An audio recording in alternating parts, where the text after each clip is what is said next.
Nemrut Dağı'nın 2150 metrelik ıssız zirvesine ulaştığınızda sizi karşılayan şey muazzam bir manzara değil, tüyler ürpertici bir infaz sahnesidir. Dev tanrı gövdeleri tahtlarında dimdik oturuyor ama başları sanki gizli bir el tarafından tek tek kesilmiş gibi yerlerde tozun içinde sürünüyor.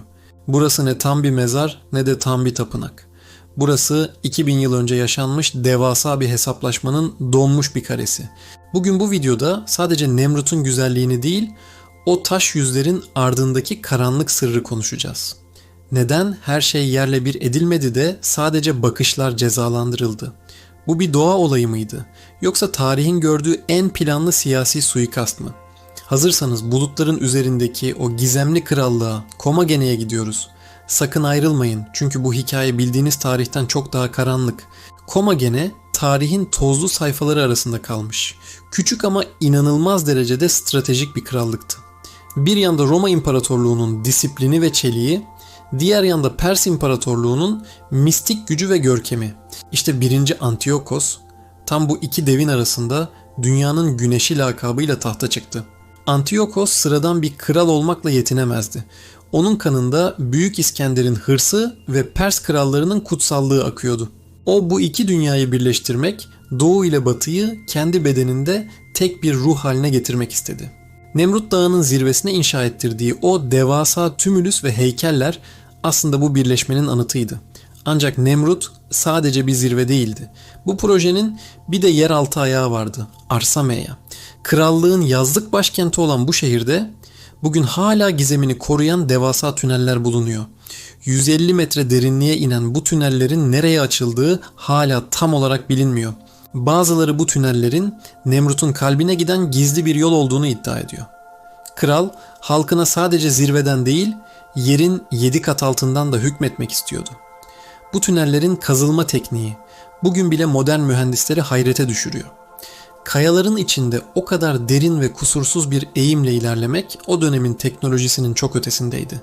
Antiochos'un en büyük cüreti Nemrut'un batı ve doğu teraslarına diktirdiği heykellerde gizlidir. En başta kendisi, hemen yanında ise Zeus, Apollon ve Herakles gibi tanrılar yer alır. Dikkat edin, Antiochos kendisini tanrıların altına ya da önüne değil, tam olarak yanına yerleştirmiştir. Bu antik dünya hiyerarşisi için kabul edilemez bir durumdu. O dönemde krallar tanrılar adına hükmederdi ama Antiochos bizzat tanrı olduğunu iddia ediyordu. Heykellerin arkasına ise tarihin en uzun yazıtlarından birini, Nomos'u yani kutsal yasayı kazıttı. Burada kral alanı ziyaret edenleri kutsarken zarar verecek olanlara karşı tüyler ürpertici beddualar savuruyordu.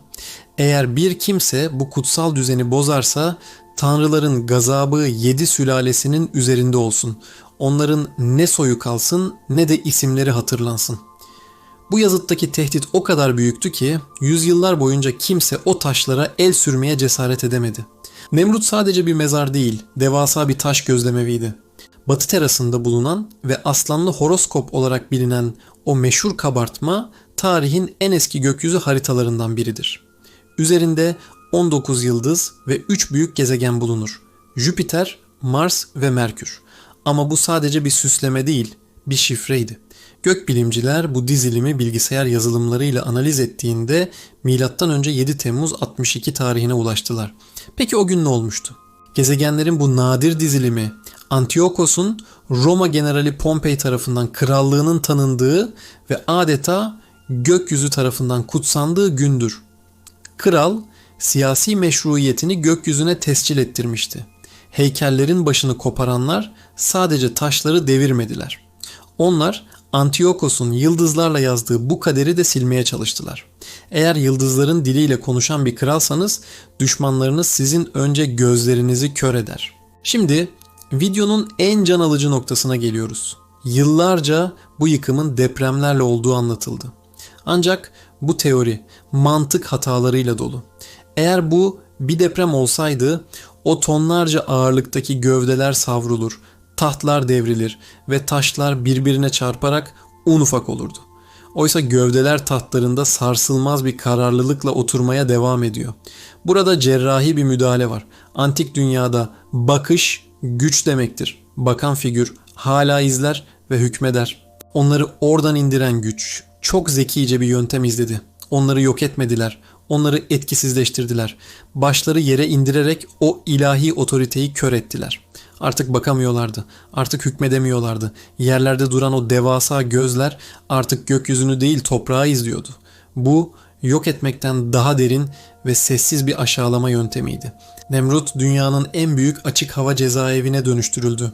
Zirveye giden yol üzerindeki Karakuş Tümülüsü, krallığın kadınlarına aittir. Burası Antiyokos'un annesi, kız kardeşi ve kızı için yaptırılmış muazzam bir mezar anıtıdır. İlginç olan şudur: Nemrut'taki erkek tanrılar ve kralın heykeli vahşice infaz edilirken Karakuş Tümülüsü'ndeki kadın mezarları yüzyıllarca daha az hasar görmüş halde kalmıştır. Bu saldırının doğrudan Antiyokos'un tanrılık iddiasına ve siyasi gücüne yapıldığını kanıtlıyor. Peki Antiyokos nerede? Nemrut'un tepesindeki 50 metrelik çakıl yığınının altında bir mezar odası olduğu kesin. Ancak bugüne kadar hiçbir teknoloji o odaya ulaşamadı. Çünkü Antiyokos mezarını akışkan bir zırhla koruyor.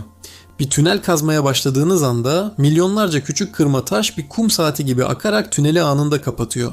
1950'lerde dağın kraliçesi olarak bilinen arkeolog Teresa Goel hayatını bu sırra adadı. Hatta tepenin içine ulaşmak için dinamit bile patlatıldı ama taşlar her seferinde galip geldi. Teresa Goel, Nemrut'u dünyaya tanıtan kadındı. Mezarı bulmak için işitme yetisini kaybedecek kadar zor şartlarda çalıştı. Ancak dağ ona sırrını vermedi.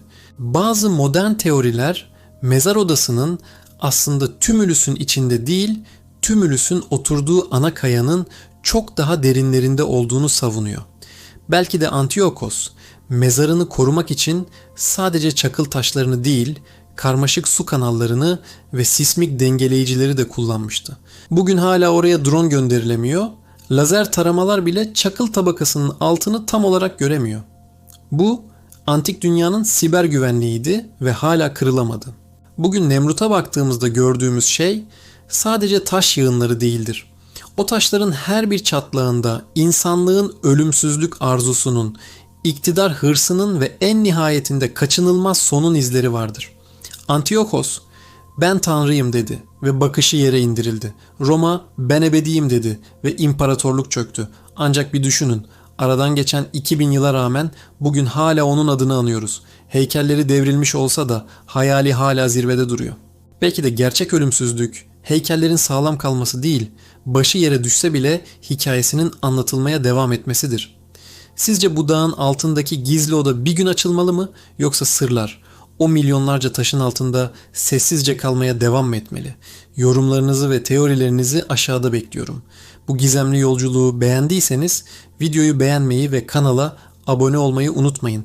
Bir sonraki Sır Perdesi'nde görüşmek üzere.